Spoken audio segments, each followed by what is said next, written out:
अभ्यास कशासाठी करावा त्यासाठी मी एक व्हिडिओ दाखवणार आहे तुम्हाला, आणि तुम्ही नंतर कधी प्रश्न विचारणार नाही की अभ्यास कशासाठी करायचा आहे. पहा व्हिडिओ.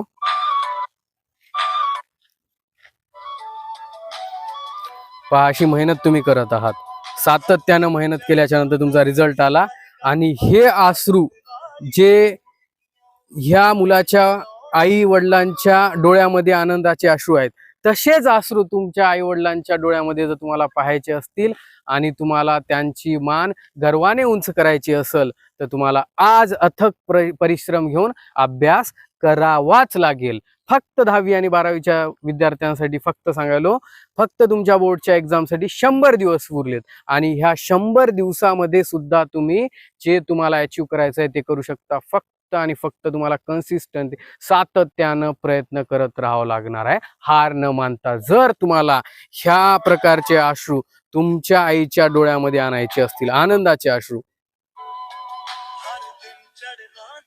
पहा या ठिकाणी स्वतःला इमॅजिन करा आणि अभ्यासाला लागा.